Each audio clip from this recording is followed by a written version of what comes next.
Uma informação que o Tempo Brasília deu, agora há pouco, inclusive, é da ex-aliada, né? Não sei se posso ser chamada assim, porque todo mundo meio que abandonou ela também. Da Carla Zambelli, né? A Carla Zambelli, ela diz que deixou o Brasil e vai pedir licença do mandato após ser condenada a 10 anos de prisão. Só pra gente lembrar, a Carla Zambelli, ela foi condenada ali em maio a 10 anos de prisão pela invasão ali aos sistemas ali do CNJ. Ela disse que não tá mais no país. Levi, o que a gente sabe disso? Para onde que a Zambelli foi?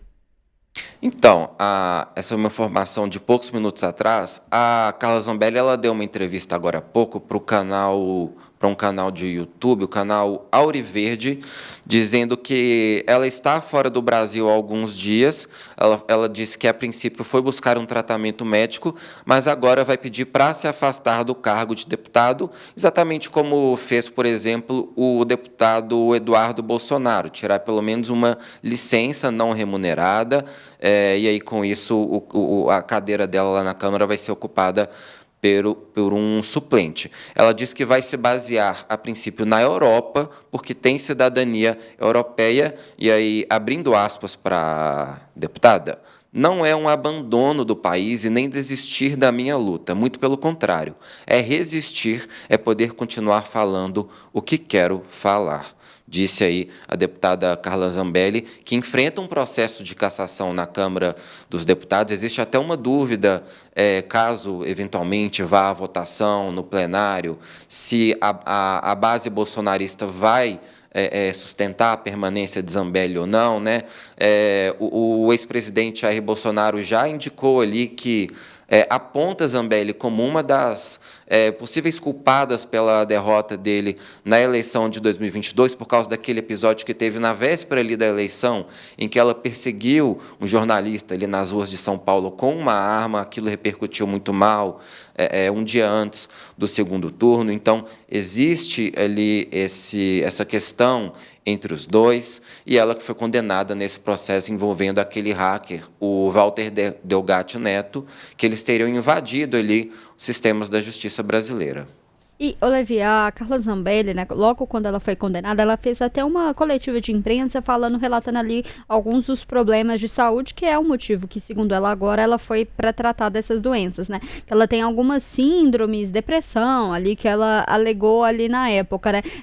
Que é exatamente que a Carla Zambelli tem, assim, esse só um paralelo ali, uma análise ali pra gente poder fazer, porque é muito interessante a gente observar, porque sempre quando é condenado, essas doenças aparecem, né, nessas pessoas. Sim, tem, a legislação brasileira, ela realmente prevê, né, que tem prisão domiciliar, como é o caso que aconteceu ali com o ex-presidente Collor também, mas é interessante a gente observar como que esses benefícios ali, eles só atendem algumas pessoas, porque no caso do Collor mesmo, né, ele falava que tinha apneia do sono. Eu queria saber ali da população carcerária, quantos dos presos ali no Brasil não tem pressão alta, não tem apneia do sono também. É uma questão ali, a justiça vai realmente analisar, tem que analisar todos esses casos de saúde, se a legislação realmente prevê isso, mas é um caso ali que a gente vê alguns benefícios sendo só para alguns, né? Alguns e não para todos isso. Mas, Levi, o que é exatamente, o que a Carla Zambelli tem?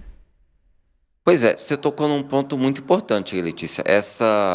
Até essa elitização, né, do acesso à justiça no Brasil, principalmente para esse tipo de recurso. Você falou muito bem que o Brasil tem uma população carcerária enorme, de centenas de milhares de pessoas, e muitas delas, né, e muitos também, por exemplo, alguns desses que você citou, como Fernando Collor, diz que já tem uma idade bastante avançada, né, e aí, com isso, a prisão não teria a estrutura que ele precisa para tratar desses problemas de saúde. Nós temos também milhares de presos idosos no Brasil, de idade avançada, o que tem problemas de saúde, mas que não tem como pagar bons advogados, justamente para ter acesso, inclusive, a essas instâncias superiores, como o próprio Supremo Tribunal Federal,